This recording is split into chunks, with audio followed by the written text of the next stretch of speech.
Depression in freezing point.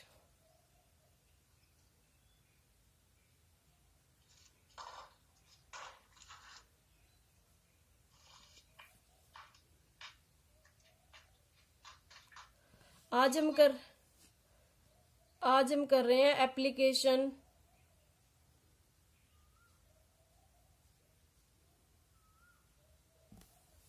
आ जाओ भाई जल्दी से। साहिल तुम्हारी क्लास के कहाँ है बच्चे?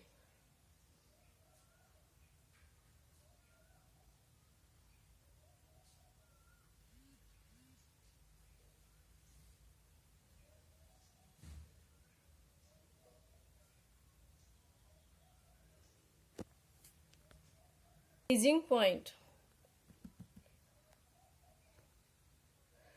आज हम कर रहे हैं application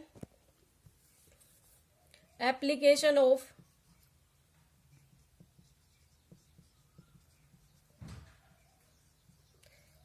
depression in freezing point. ठीक है, application of depression in freezing point. ठीक है, तो यहां पर हम कर रहे हैं भाई डिप्रेशन इन फ्रीजिंग पॉइंट का मतलब क्या है कि जब हम नॉन वोलेटाइल सोल्यूट ऐड करते हैं सोलवेंट के अंदर, जब हम नॉन वोलेटाइल सोल्यूट ऐड करते हैं तो जिसकी वजह से जो फ्रीजिंग पॉइंट है, फ्रीजिंग पॉइंट ऑफ सॉल्यूशन, वो क्या हो जाता है? डिक्रीज हो जाता है। जब हम सोलवेंट के अंदर नॉन वोलेटाइल सोल्यूट ऐड करते हैं तो जो सॉल्यूशन है उसका फ्रीजिंग पॉइंट क्या हो जाता है? डिक्रीज हो जाता है, मीन्स लोअर हो जाता है। उसको हम क्या कहते हैं? Depression in freezing point. तो इसकी फर्स्ट एप्लीकेशन लिखो। फर्स्ट एप्लीकेशन है यहां पर इसकी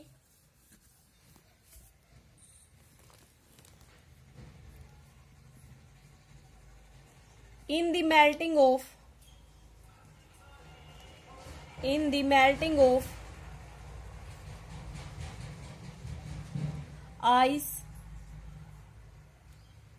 on the road। जो आइस रोड के ऊपर आइस हो जाती है कोल्ड में, सर्दियों में क्या होता है, हील पर या फिर जो रोड्स पर आइस जमा हो जाती है उसको मेल्ट करने के लिए हम क्या करते हैं? NaCl और CaCl2 जैसे साल्ट डालते हैं उसके अंदर। कैल्शियम क्लोराइड, सोडियम क्लोराइड के जब साल्ट हम उसके अंदर डाल देते हैं, डिजोल्व कर देते हैं, वाटर के ऊपर सेपरेट करते हैं NaCl और CaCl2 का, या फिर NaCl का कर लो या CaCl2 का, इनके साल्ट को जब हम सेपरेट करते हैं आइस के ऊपर, तो इसमें क्या होता है? इसकी वजह से आइस का मेल्टिंग पॉइंट डिक्रीज हो जाता है। ठीक है, तो इसके अंदर लिखो in winter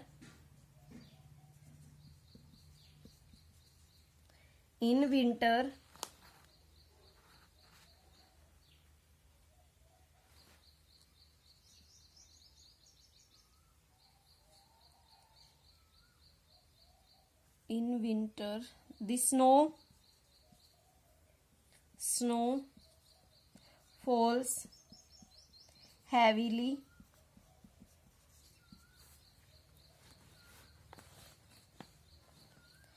then common salt NaCl or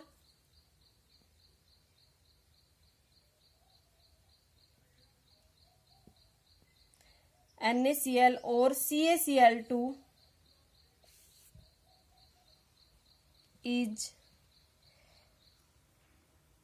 separated की जगह scattered लिख लो, scattered on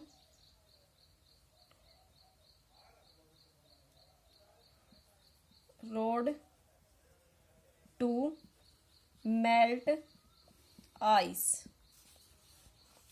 ठीक है, because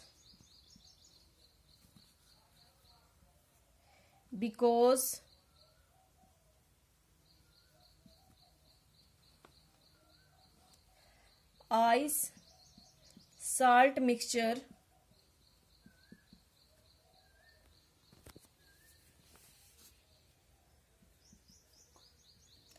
have very low boiling point, sorry freezing point की बात कर रहे हैं हम, वेरी लो फ्रीजिंग पॉइंट, ठीक है, very low freezing point,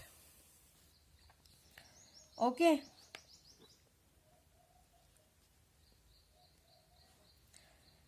NaCl decrease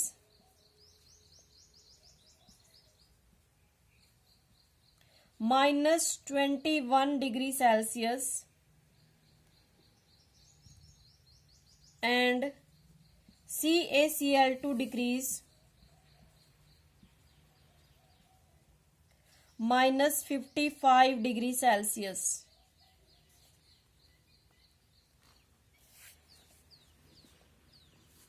second application है इसकी, सेकेंड एप्लीकेशन के अंदर लिखना है to making antifreeze solution, antifreeze solution, ठीक है। यहां पर देखो भी एंटीफ्रीज सॉल्यूशन क्या होता है, जो हमारा कार का रेडिएटर होता है, जो हमारा कार रेडिएटर होता है उसमें क्या है, वेदर जो कोल्ड वेदर होता है, मीन्स सर्दियों का जो टाइम होता है, उसमें जब अगर हम वाटर होता है कार रेडिएटर के अंदर, कोल्ड में क्या होगा, वो जो वाटर है वो आइस में कन्वर्ट हो जाता है। तो उसको एंटी फ्रीज सॉल्यूशन बनाने के लिए, मीन्स वो हमारा आइस में कन्वर्ट ना हो कार रेडिएटर, तो हम क्या डालते हैं उसके अंदर, इथाइलिन ग्लाइकोल डालते हैं, मीन्स CH2OH, CH2OH, ये इसका फॉर्मूला होता है, ethylene glycol, okay. Cold weather के अंदर to make anti freeze solution, उस सॉल्यूशन को हम क्या कहते हैं, एंटी फ्रीज सॉल्यूशन। एक बार इसका स्क्रीनशॉट ले लो, फिर हम करते हैं सेकंड वाला, लिखते हैं इसका स्क्रीनशॉट ले लो एक बार, इस फर्स्ट का,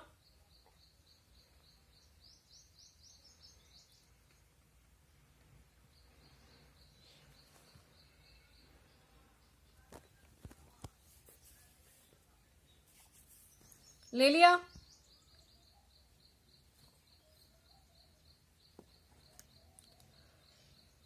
ठीक है।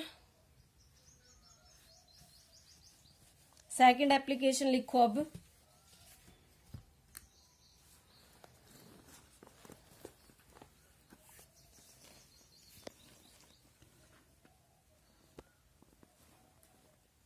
the running of car radiator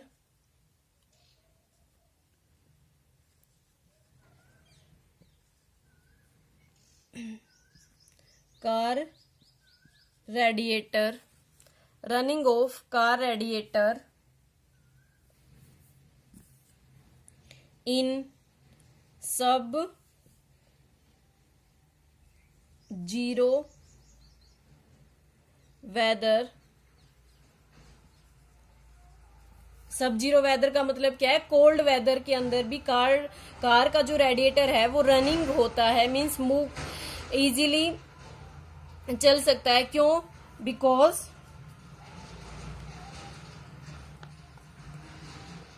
even, एक बार ये लिख लो, even when it is full of water, because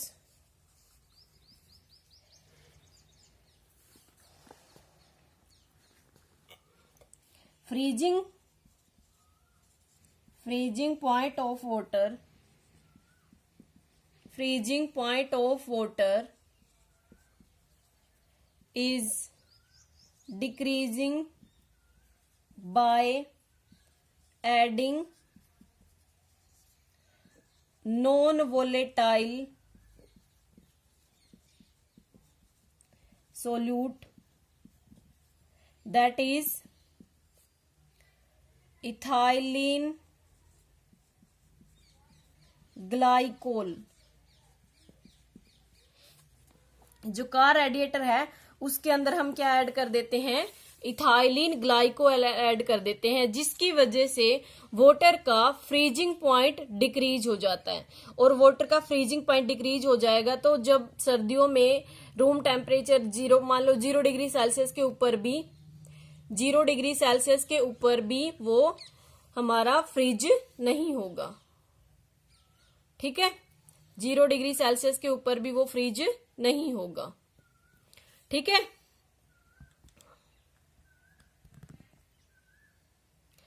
Manish class का नहीं पता था?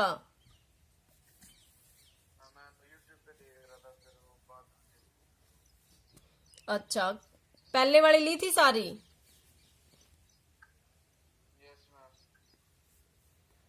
और वो कहाँ है, रविकांत, हिमांशु, वो सारे के सारे कहाँ हैं? चलो भैया इसका स्क्रीनशॉट लो, फिर नेक्स्ट टॉपिक शुरू करते हैं हम। इसके अंदर एक क्वेश्चन ये पूछ लेते हैं, कंसेप्ट बेस्ड क्वेश्चन, कि जो ओशियन है, सी वाटर, वो कभी भी फ्रीज नहीं होता, मींस आइस के अंदर कन्वर्ट नहीं होता। सी वाटर कभी भी आइस में कन्वर्ट नहीं होता, means why ocean do not freeze. Oceans जो है समुंदर, वो कभी फ्रीज क्यों नहीं होते? क्यों नहीं होते? क्वेश्चन है वाई ओशियंस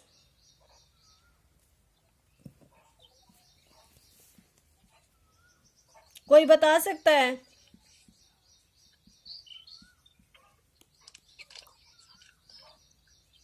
क्यों नहीं फ्रीज होते?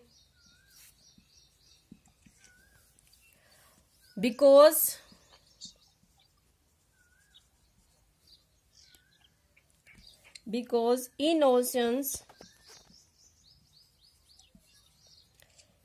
large amount of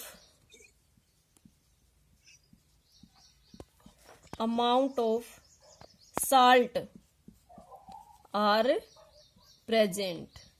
उसमें क्या होते हैं, लार्ज अमाउंट में साल्ट प्रेजेंट होते हैं सी वाटर के अंदर, इसी वजह से वो आइस में कन्वर्ट नहीं होता, मींस फ्रीज नहीं होता।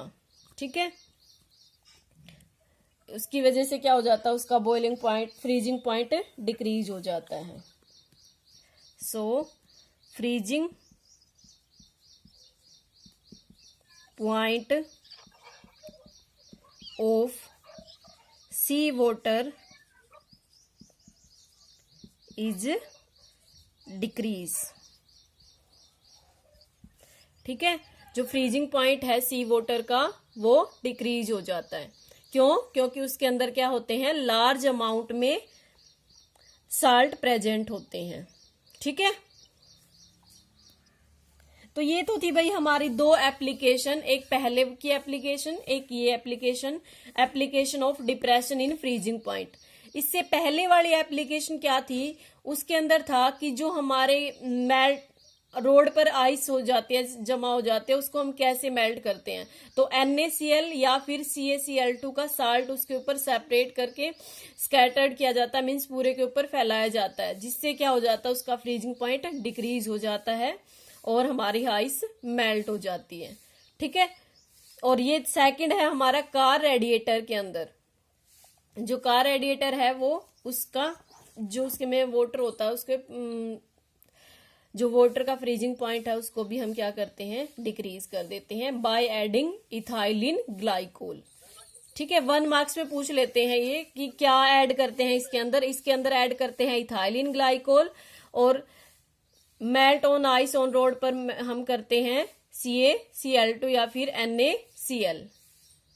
ठीक है, नेक्स्ट टॉपिक डाल लो, इसका स्क्रीनशॉट ले लो जल्दी से।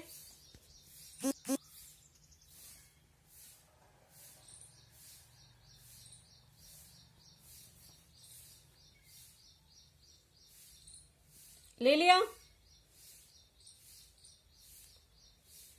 ले लिया भाई सबने?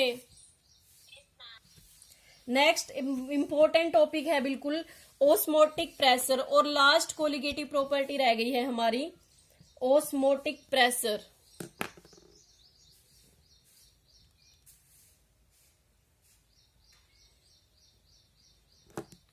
ओस्मोटिक प्रेशर आज मैं एक क्लास और लूंगी तुम्हारी अब 10 बजे, ठीक है।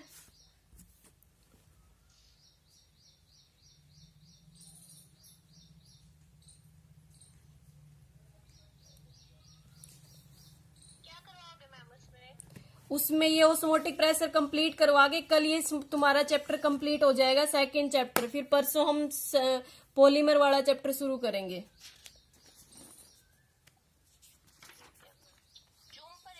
हाँ जूम पर ही लूंगी। हेडिंग डालो ओस्मोटिक प्रेशर। इसके लिए देखो भाई, इसके लिए तुम्हें पहले थोड़ा सा समझ लेते हैं, फिर लिखवाती हूं मैं। डिफ्यूजन, डिफ्यूजन तो सुना ही होगा तुमने, क्या होता है डिफ्यूजन। जैसे मैंने क्या लिया यहां पर, CuSO4 कोई कॉपर सल्फेट सॉल्यूशन ले लिया, ये है सॉल्यूशन 1, ठीक है, और ये है सॉल्यूशन 2। सॉल्यूशन 1 इसको है ना ध्यान से समझ लो, बिल्कुल ध्यान से, थोड़ा सा भी माइंड डाइवर्ट ना करो। अगर ये समझ में आ गया ना शुरुआत में, फिर आगे प्रॉब्लम नहीं होगी, ठीक है। तो ये सॉल्यूशन 1 है हमारे पास, ये सॉल्यूशन 2 है, ठीक है।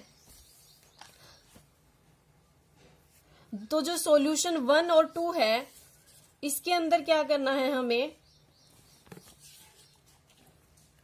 इसकी कंसंट्रेशन मान लो C1, इसकी कंसंट्रेशन मान लो C2, ठीक है। हम मान लेते हैं C1 is greater than C2। हमने क्या मानना है, इसकी कंसंट्रेशन है C1, इसकी कंसंट्रेशन है C2, ठीक है। डिफ्यूजन में क्या होता है, हमेशा ही हम देखते हैं कि जो हायर कंसंट्रेशन है, जहां पर हायर कंसंट्रेशन होती है वो लोअर कंसंट्रेशन की, मीन्स यहां पर हमने क्या लगा दिया, कोई फिल्टर, कोई परमेबल मेम्ब्रेन लगा दी जिसमें से सॉल्यूशन इजीली पास हो सकता है, ठीक है। इसके इन दोनों के बीच में हमने क्या लगा दिया, इजीली पास होने के लिए, कि ये सॉल्यूशन यहाँ पर इजीली पास हो सकता है, ये यहाँ पर पास हो सकता है। एक बीकर से, एक पार्ट से दूसरे पार्ट में इजीली मूव कर सकते हैं, ठीक है। तो यहाँ पर C1, कंसंट्रेशन ऑफ C1, ध्यान रखना जो IUPAC है उसने कंसंट्रेशन का मतलब क्या है, कंसंट्रेशन का मतलब है कंसंट्रेशन ऑफ सोल्यूट, ठीक है, या फिर अमाउंट ऑफ सोल्यूट। जब भी हम कंसंट्रेशन की बात करते हैं तो वहां पर हम बात कर रहे हैं सोल्यूट की। जैसे हम ये कह रहे हैं कि C1 की कंसंट्रेशन C2 से ज्यादा है, मीन्स सोल्यूट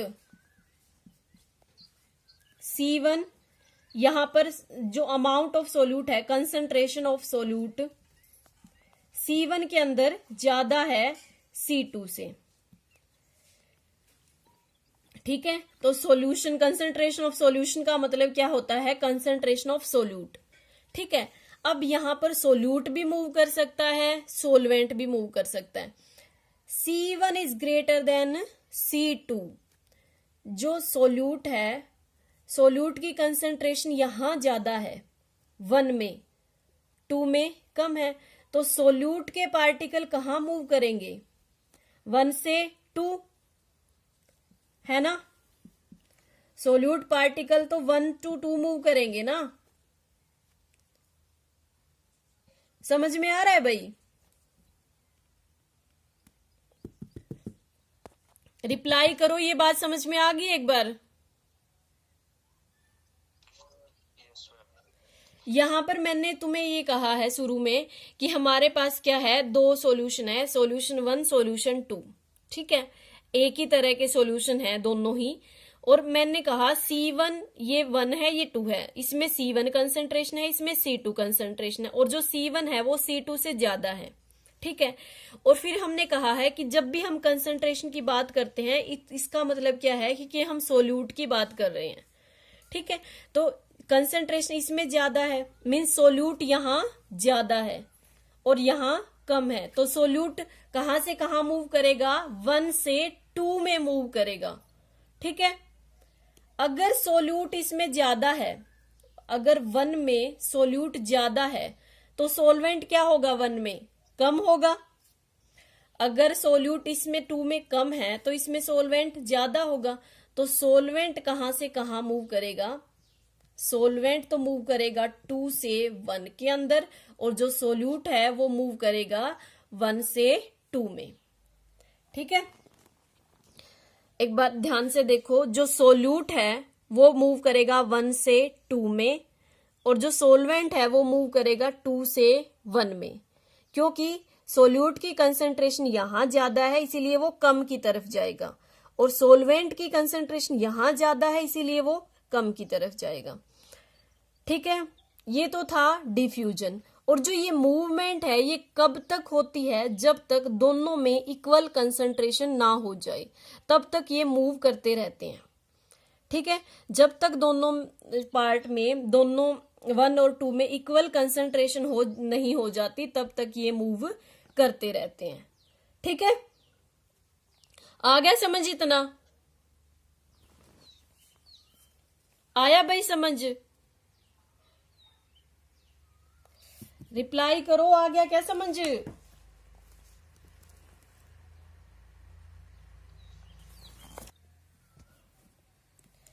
डिफ्यूजन मैंने समझा तो दिया क्या होता है, अब उसको नोट डाउन कर लो एक बार डिफ्यूजन को, फिर हम करेंगे osmosis. The spontaneous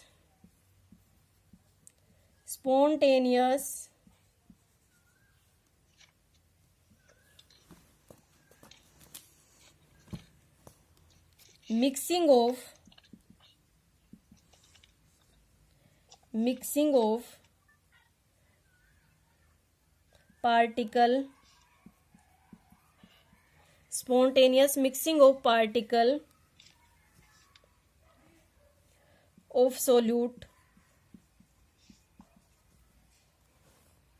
and solvent, solute and solvent, ध्यान रखना डिफ्यूजन में दोनों की ही मूवमेंट होती है, सोल्यूट की एंड सोलवेंट की, to form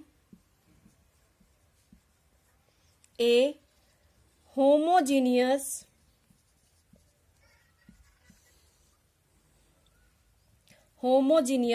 mixture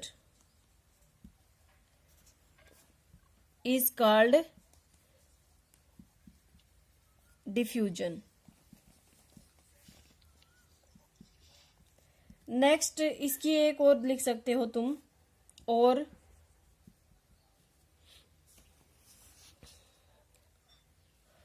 movement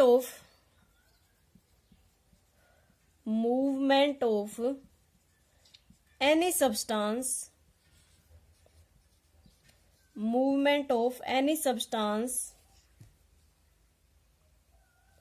from the region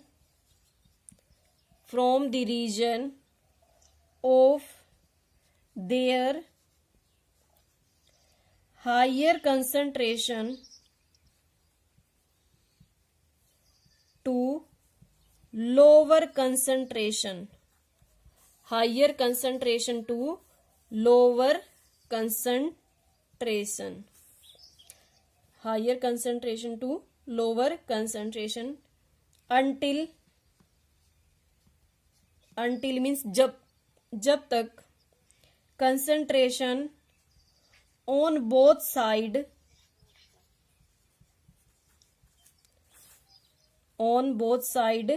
is same या फिर equal, concentration on both side is, ये करो या फिर इसका स्क्रीनशॉट ले लो, दिख रहा है ना सही से।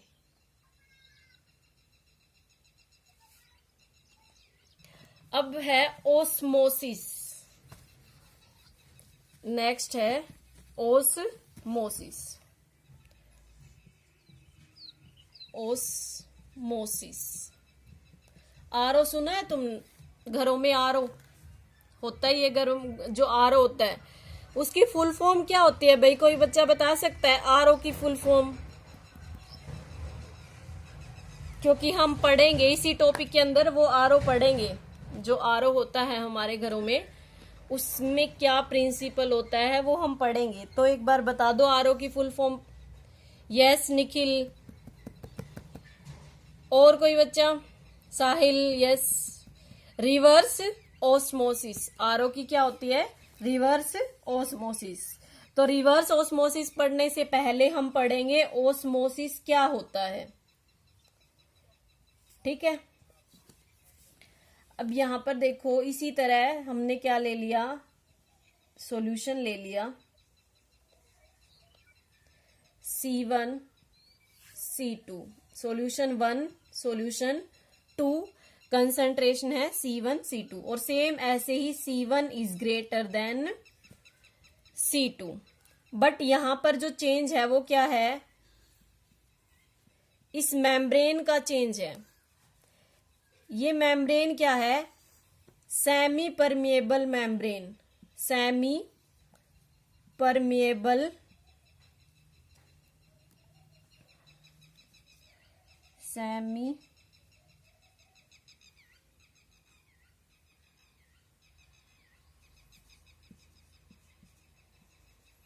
Permeable membrane.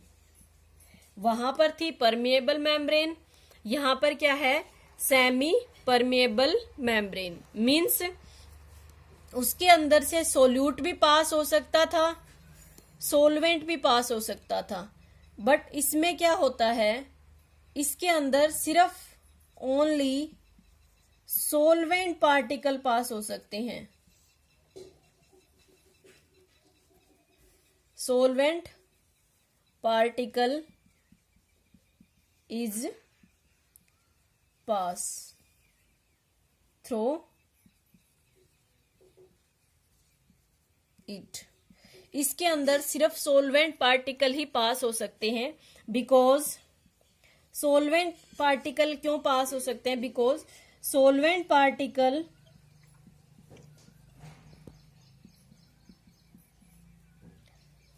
Have small size then solute particle. जो सोलवेंट होता है, सोलवेंट के जो पार्टिकल्स होते हैं उनका साइज सोल्यूट के पार्टिकल से छोटा होता है। इसी वजह से सिर्फ इसमें से सोलवेंट के पार्टिकल ही पास हो सकते हैं, सोल्यूट पास नहीं होगा। ठीक है। अब यहां पर देखो सोल्यूट कहां से कहां मूव कर रहा था बताना भाई। उसमें डिफ्यूजन में सोल्यूट कहां से कहां पास कर रहा था?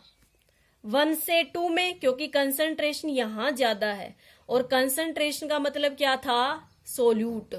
तो सोल्यूट तो यहां से यहां पास कर रहा था। अब सोल्यूट इसमें से पास नहीं होगा तो मूवमेंट ऑफ सोल्यूट तो नहीं होगी। तो बच गया क्या? सोलवेंट। बच गया क्या? सोलवेंट। तो सोलवेंट की कंसंट्रेशन तो यहां ज्यादा थी, क्योंकि यहां सोल्यूट की कम है तो सोलवेंट की ज्यादा होगी यहां। तो सोलवेंट मूव करता है कहां से कहां? C2 से C1 से, मतलब 1 से 2 में मूव करता है सिर्फ सोलवेंट। अब हम यहां पर ये भी कह सकते हैं, इसको मैं 2 बातों से एक्सप्लेन कर सकती हूं। एक तो बोलेंगे मूवमेंट ऑफ सोलवेंट पार्टिकल। ध्यान रखो मैंने क्या बोला है? Movement of solvent particle from their means उसकी higher concentration to the lower concentration. दोबारा बोल रही हूं मैं, movement of solvent particle from their higher concentration to their lower concentration. जो सोलवेंट पार्टिकल है वो मूव करता है उसकी हायर कंसंट्रेशन से उसकी लोअर कंसंट्रेशन पर, और उसको हम क्या, थ्रो सेमी परमेबल मेम्ब्रेन। हमेशा ये जो ऑस्मोसिस है वो किस में से होती है, सेमी परमेबल मेम्ब्रेन के थ्रू ही होगी। ठीक है, तो उसको हम क्या कहते हैं, ओस्मोसिस। सेकंड डेफिनेशन ये कह सकते हैं, अब यहां पर देखो ये क्या है, concentration of C1 is greater than C2। Concentration C1 की ज्यादा है C2 से। कंसंट्रेशन किसकी ज्यादा है, C1 की ज्यादा है C2 से। और मूवमेंट कहां से हो रही है, 2 से 1 की तरफ हो रही है, 2 to 1। तो जो मूवमेंट है वो कहां से कहां हो रही है, 2 से 1 की तरफ हो रही है। मीन्स ये तो क्या है, लोअर कंसंट्रेशन है, और ये क्या है, हायर कंसंट्रेशन है। और मूवमेंट कहां हो रही है, लोअर से हायर कंसंट्रेशन। तो इसकी दूसरी डेफिनेशन ये भी लिख सकते हैं, movement of solvent particle, movement of solvent particle from lower concentration of solution to the higher concentration of solution through semi permeable membrane. जब हम सॉल्यूशन, कंसंट्रेशन ऑफ सॉल्यूशन की बात करते हैं, मीन्स सोल्यूट है, लेकिन अगर पर्टिकुलर वहां पर लिखेंगे हम, एक बार मैं दोबारा से फिर बता रही हूं, क्या था, सिर्फ एक बात ध्यान रखना तुम, कंसंट्रेशन का वर्ड है सोल्यूट की कंसंट्रेशन। ठीक है, तो यहां पर हमने क्या लिया है, जो ये परमेबल मेम्ब्रेन है, semi permeable membrane means, semi का मतलब हाफ, ठीक है, परमेबल मीन्स पास होना, पास होने देना, अपने अंदर से सिर्फ एक को ही पास होने देती है ये। ठीक है, तो सेमी परमेबल मेम्ब्रेन या किसको पास होने देगी, सिर्फ सोलवेंट के पार्टिकल ही इसके अंदर से पास हो सकते हैं, सोलवेंट सोल्यूट के पार्टिकल इसमें से पास नहीं होंगे। ओके, तो यहां पर देखो, अब सोल्यूट जो सोलवेंट है वो कहां से कहां मूव करता है, सोलवेंट की कंसंट्रेशन यहां ज्यादा थी, यहां कम। ठीक है, तो सोलवेंट ज्यादा से कम की तरफ ही मूव करता है हमेशा ही। ठीक है, तो यहां पर इसी वजह से जो सोलवेंट पार्टिकल है वो मूव करेंगे higher concentration to the lower concentration. ये नोट डाउन कर लिया, सेमी परमेबल मेम्ब्रेन होती क्या है और उसमें से कौन कौन से पार्टिकल पास होते हैं। अब जो सेमी परमेबल मेम्ब्रेन है वो भी दो तरह की होती है भाई, एक तो होती है नेचुरल, एक होती है आर्टिफिशियल।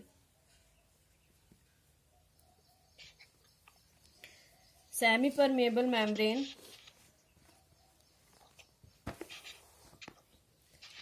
SPM लिखते हैं इसको, SPM semi permeable membrane. SPM have two types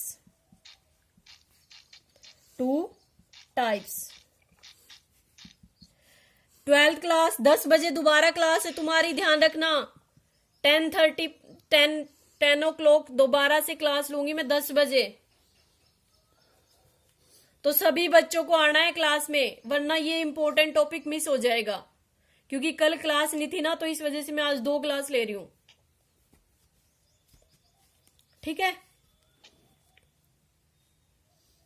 कल क्लास नहीं थी मनीष, इसीलिए 10 बजे क्लास है दोबारा से, यही टॉपिक आगे करवाऊंगी मैं।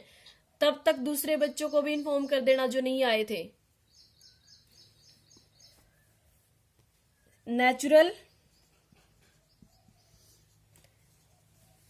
Second is artificial. नेचुरल का मतलब क्या है कि जो हमें प्लांट से या फिर एनिमल से मिलती है। आर्टिफिशियल का मतलब क्या होता है कि जो हम लैब में प्रिपेयर करते हैं। तो नेचुरल के एग्जांपल लिखो, नेचुरल के अंदर होता है वेजिटेबल मेम्ब्रेन, वेजिटेबल मेम्ब्रेन,